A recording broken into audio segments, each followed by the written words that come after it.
Assalamualaikum warahmatullahi wabarakatuh. Alhamdulillah. Akhil muslim wa ukhtil karimah, rahimani wa rahimakumullah. Islam adalah agama yang tidak hanya menyuruh penganutnya untuk memperbanyak amalan mereka tanpa memperhatikan kualitas dan kebenarannya. Allah Jalla wa Ala berfirman di dalam surat Al-Mulk, "Huwallazi khalaqal mauta wal hayata liyabluwakum ayyukum ahsanu amala." Dialah Allah yang telah menciptakan kehidupan dan kematian untuk menguji kalian. Tujuannya ayyukum ahsanu amala, untuk menguji kalian siapa di antara kalian yang paling bagus amalannya. Allah tidak menyatakan siapa yang paling banyak amalannya, siapa yang paling capek, dan siapa yang paling serius. Tetapi yang Allah katakan ayyukum ahsanu amala, siapakah yang paling bagus amalannya di antara kalian.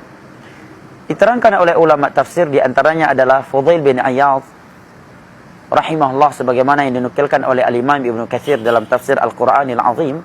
Kata beliau, makna ayyukum ahsanu amala adalah akhlasukum wa aswabukum, yaitu siapa yang paling ikhlas dan siapakah yang paling sesuai dengan tuntunan Nabi SAW di antara kalian di dalam beribadah. Oleh karenanya para ulama menerangkan bahwa suatu ibadah tidaklah bernilai dan tidaklah diterima oleh Allah Jalla wa'ala kecuali jika memenuhi dua syarat ini.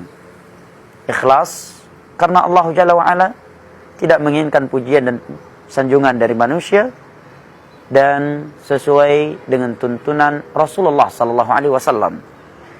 Banyak ayat dan hadis yang menerangkan dua syarat diterimanya ibadah seorang hamba oleh Allah Jalla wa'ala dengan dua syarat ini. Di antaranya adalah firman Allah Jalla wa'ala, وَمَا أُمِرُوا إِلَّا لِيَعْبُدُوا اللَّهَ مُخْلِصِينَ لَهُ الدِّينَ. Tidaklah mereka diperintahkan kecuali agar mereka beribadah kepada Allah dengan ikhlas. Fa'budillaha mukhlishan lahuddin. Beribadahlah engkau dengan ikhlas kepada Allah Jalla wa Ala. Qul inna salati wa nusuki wa mahyaya wa mamati lillahi rabbil alamin. La syarika lahu wa bidzalika umirtu wa ana awwalul muslimin. Dan Nabi SAW bersabda, "Man 'amila 'amalan laisa 'alaihi amruna fahuwa rad." Barang siapa yang melakukan suatu amalan, suatu ibadah yang tidak sesuai dengan tuntunan kami, maka amalan tersebut tertolak. Hadis riwayat Imam Muslim dari Aisyah radhiyallahu anha. Para ulama yang mensyarah hadis ini menerangkan bahwa suatu amalan itu harus sesuai dengan tuntunan Nabi SAW dalam beberapa sisi. Yang pertama, dari sisi al-kaifiyah, caranya. Yang kedua, dari sisi al-adadiyah, jumlahnya. Tidak boleh lebih atau kurang dari jumlah yang telah ditentukan oleh Rasulullah SAW. Yang ketiga, al-makaniyah, dari sisi tempatnya. Tidak boleh seorang melakukan suatu ibadah di luar tempat yang telah ditentukan oleh Allah dan Rasulnya, seperti haji dan umrah.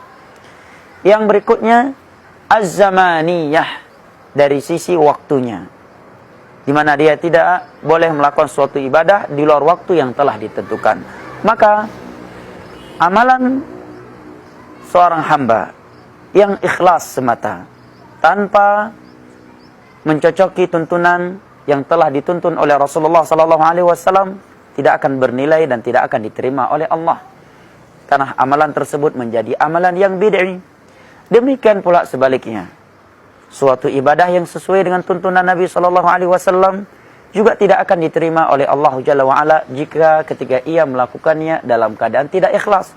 Riya, ingin dilihat, ingin didengar untuk memperoleh pujian dan sanjungan oleh manusia. Maka hendaknya setiap kali kita beribadah kepada Allah Jalla wa'ala, kita memperhatikan dua syarat ini. Jangan sampai ketika kita datang pada hari kiamat menyangka diri kita telah banyak berbuat, rupanya amalan-amalan yang telah kita lakukan tersebut justru menjadi malapetaka terhadap kita.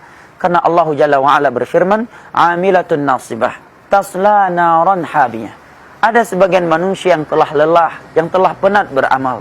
Justru amalan ia tersebut melemparkan dia ke dalam neraka Allah, Karena suatu ibadah yang sesuai dengan tuntunan Nabi SAW tetapi tidak didasari ikhlas, maka dia menjadi amalan asyirki, amalan yang syirik. Sebagaimana suatu amalan, suatu ibadah yang ikhlas, yang dibangun di atas keikhlasan tetapi tidak dibangun di atas sunnah Rasulullah SAW, menjadi amalan yang bid'i. Maka yang benar adalah suatu ibadah itu harus dibangun di atas keikhlasan dan harus sesuai dengan tuntunan Nabi sallallahu alaihi wasallam. Semoga yang sedikit ini bermanfaat.